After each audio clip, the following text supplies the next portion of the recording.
Hello, all of you out there.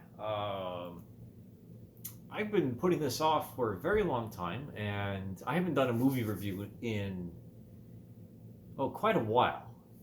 So what I'm deciding to talk about is Bronson.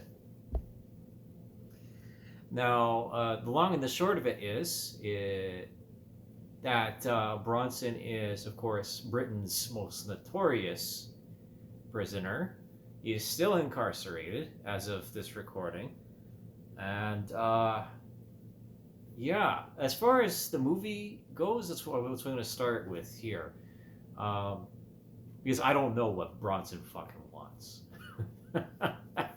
I can tell you that much. Uh, I think the movie was well done. Uh, there was some hilarious moments to me that I'm not going to spoil for anyone. I think there's some real truths about Bronson as a character or a caricature of a person.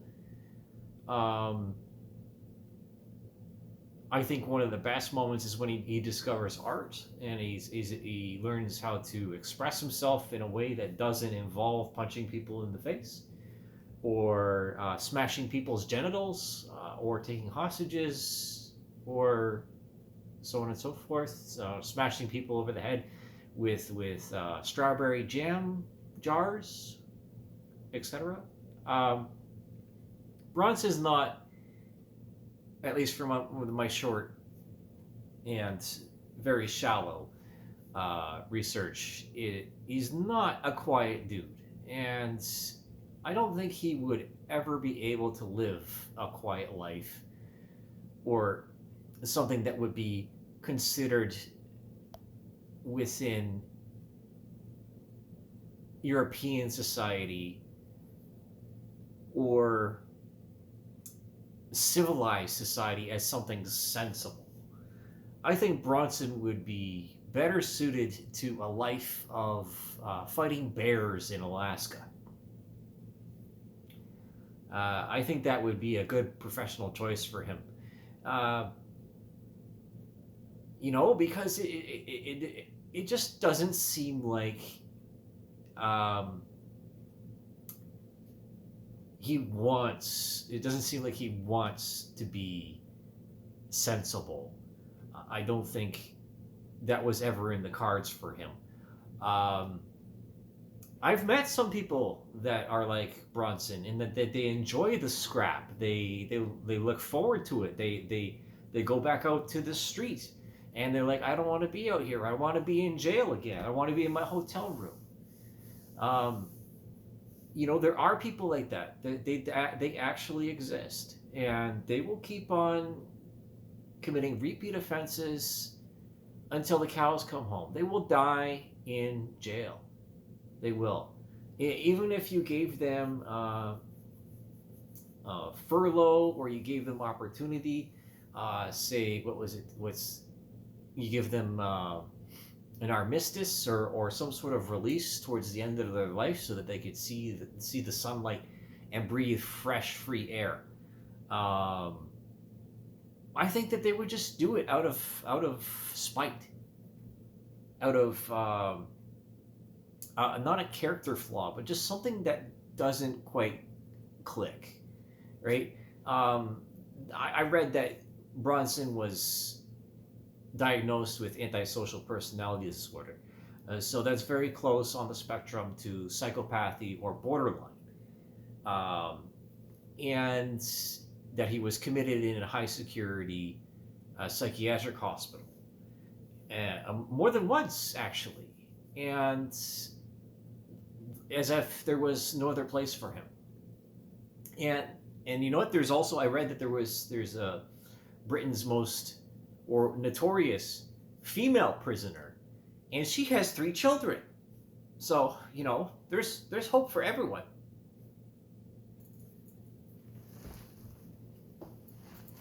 Now, if you've been paying attention, then you'll know that I spent a full year, okay, in a maximum security prison on remand. I did not receive bail.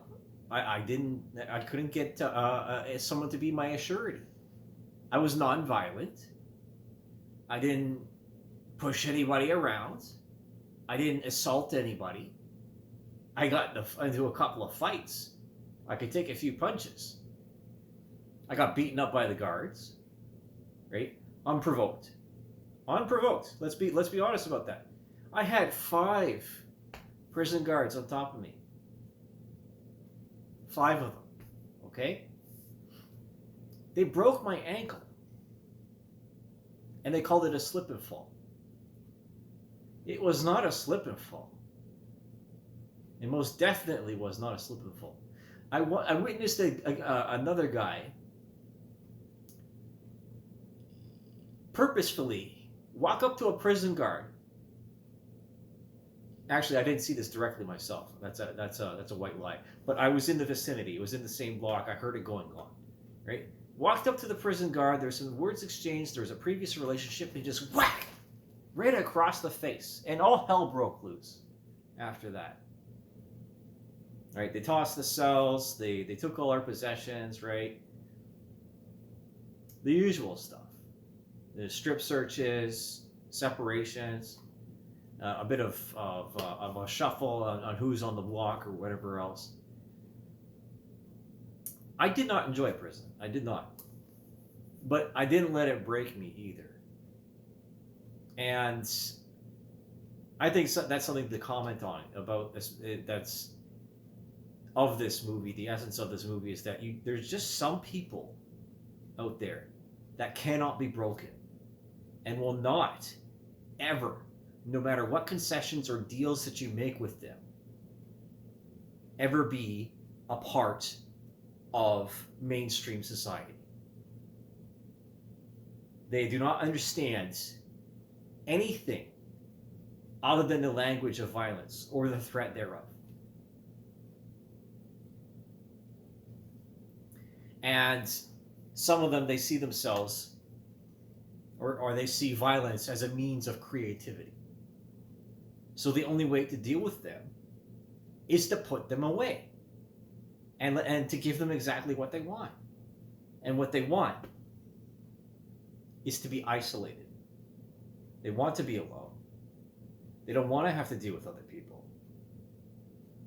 That's the unfortunate truth, is that, again, some people are just not built and not constructed from the very infancy to be common people.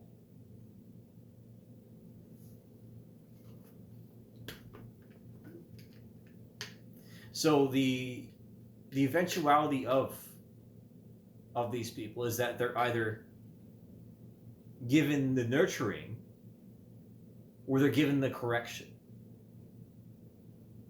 And I never got my moment like Bronson did. I kept asking, can I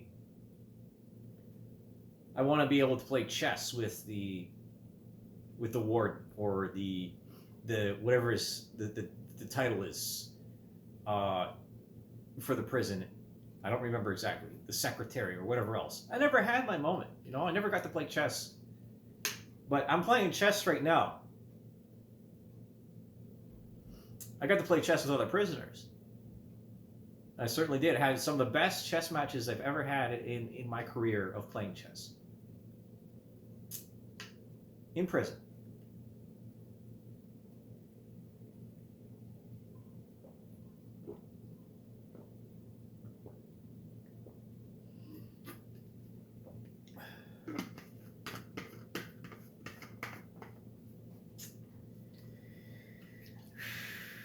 How long did Bronson last? The movie says he lasted like 67 days before he reoffended. And the depiction is, of course, that he finds out the woman that he's having sex with is going to get married to Brian or whatever his name is. And so he goes and steals a ring from somewhere and attempts to propose to her. But it doesn't work out. and then he goes back in the slammer. I think that has something to say about women, actually, because I don't think men fight each other just to fight each other. I don't think that's at the base motivation or what makes us tick as animals, as mammals. Um, you know, Bronson himself, at least in the movie, his depiction, can't quite put a finger on it, right? He can't quite express exactly what he wants. But the conclusion of that is that there isn't anything to express. That he just wants to be chaos. He wants to be the madness. He wants to laugh at other people while he destroys them. This animal part of humanity. And my dad, he walked down. He came down the stairs, and it was the scene in which Bronson takes one of the prison guards hostage. And then he gets down to his birthday suit, and he's had some butter or margarine stashed away, and he starts slathering himself up in the butter, and he's demanding and intimidating the prison guard to assist him. And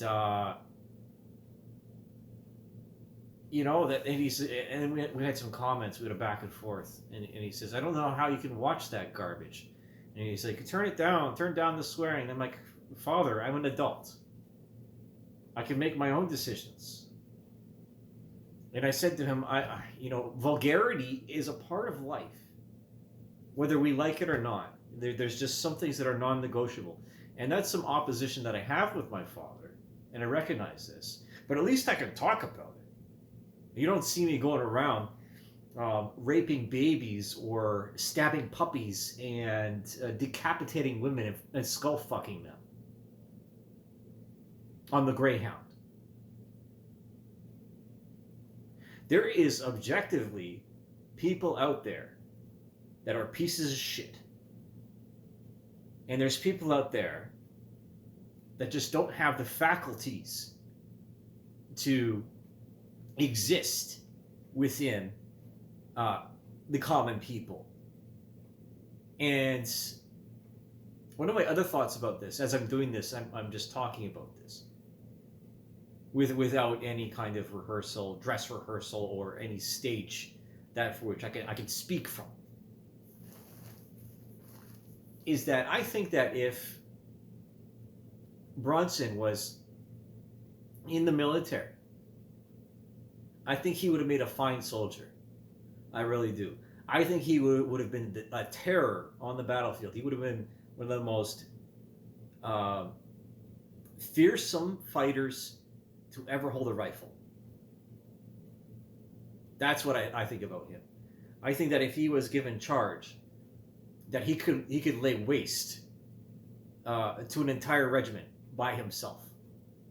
And I think that's what scares people. I think that we as a society act like Brutus in the assassination of Julius Caesar, in which the Republic, the people around Caesar, they assassinated him for fear of what he would become, not what he was.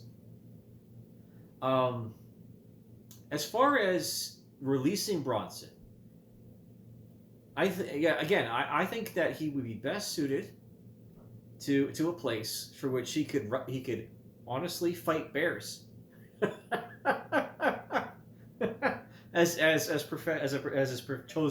not chosen profession, but I think he's the kind of person that would refuse to have a gun in his hand and refuse to have a knife in his hand, and would just rather have a pair of brass knuckles.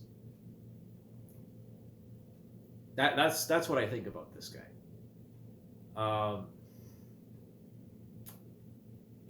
So it says, again, with this short amount of research that I've done, that he hasn't committed a violent offense in the past 10 years. He hasn't held anybody hostage or anything like that.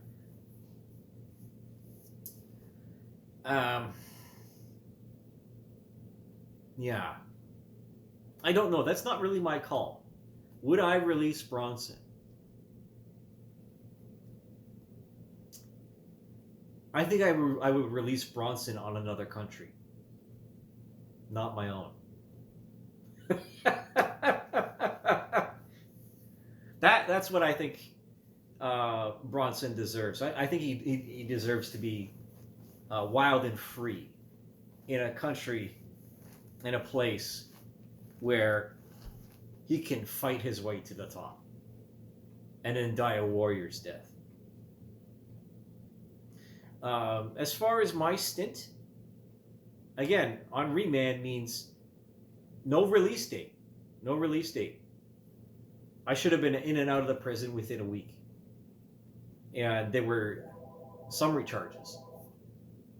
It was bullshit. It was all dismissed by the end of it, by the end anyways. The phone is ringing. Okay, I gotta pick that up.